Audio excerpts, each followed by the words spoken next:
Well, it is always a treat in our studio kitchen when Raw Chef Jane pays us a visit, and especially this time of year when there is so many things in season. Well, you know, this is really fun, and part of the fun of this time of year is picking the fresh vegetables from the garden and using them. Now, what I've done here is I've spiralized 3 different kinds of squash that I have right over here, and I picked them just this morning, so everything is all fresh. And if people don't have a spiralizer by now, please go up to Olive Oil Divine up in Johnson City and get one. They have the kind that I use. I actually have 2 of them because I use it a lot. And they're not expensive. It's a great little piece of machinery for you to have, a little appliance in your kitchen. It's a wonderful thing to have, and it does a beautiful job in spiralizing. Yeah. And once you let the noodles sit a little bit, they become a little softer. Okay. And what we're going to do today is we're going to make a pesto sauce. Now, this basil I just picked this morning, also from the garden. It is beautiful. It is huge. I've never seen basil that big. I know, it's amazing. And I just kind of wanted to get the flowers off so that it wouldn't start to bolt. So, you know, so I'll still get tender leaves being produced. Now, when you make a pesto sauce, you don't have to use all basil. You can use arugula in there, you can put spinach in there, and one of the ingredients is pine nuts that is often used in a pesto sauce. But today I'm opting out of putting pine nuts in there because I just don't want people who, if people have allergies, you don't have to put pine nuts in there. Sometimes I make a pistachio pesto.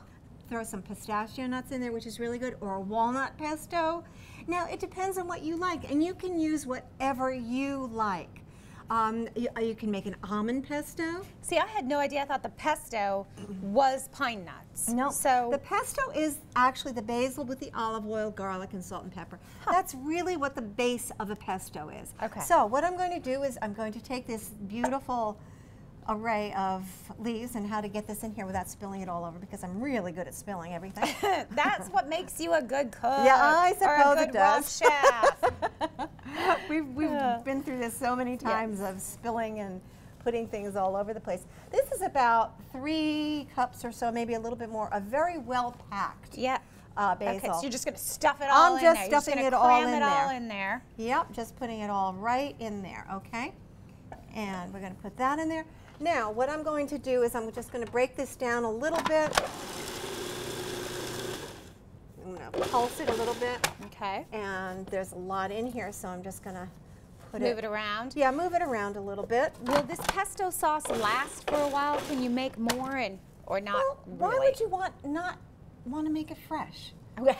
I mean, why would you not want to do that? That just looks like it would make a lot of pesto sauce, but really it doesn't, huh? No, it doesn't. It breaks down quite a bit. So what I'm going to do is I'm going to take some Himalayan salt. You know me with my Himalayan salt. Wonderful. It should be bringing out the flavor, not tasting salty. Okay. I'm going to put 2 cloves of garlic in there, and I don't care if I have some pieces in there, that's just fine. And what I'm going to do is I'm going to pour a little bit of extra virgin olive oil in here. Okay, that probably should be good enough. And I'm going to use my 5 peppercorn pepper. Great. Yeah, that's a wonderful base. Nice flavor. Nice flavor. So here we go, and let's see how this will do. And I like to pulse it to start it, to get it moving. Okay. And now that it's moving, I am going to put it on there. And you can see it's starting to grind up. It's starting to become a pesto. And you talk about the health benefits of something like this. Yeah. I mean, well, you know, your basil is a great antioxidant. It's very healthy for the body, for the immune system. It helps on so many levels. Now, see how little this really makes. You're right. I mean, what we had was a huge amount in there of basil. And this is what we have as far as the sauce goes. So you're right. You're not going to have a whole lot left over. For some reason, I was thinking there really isn't a whole lot. You know, and when you make it fresh, of course, it's just so delicious. So what I'm going to do now is I'm going to take some of this pasta and I'm going to get it all over the place, as I normally do. And put this into the bowl here.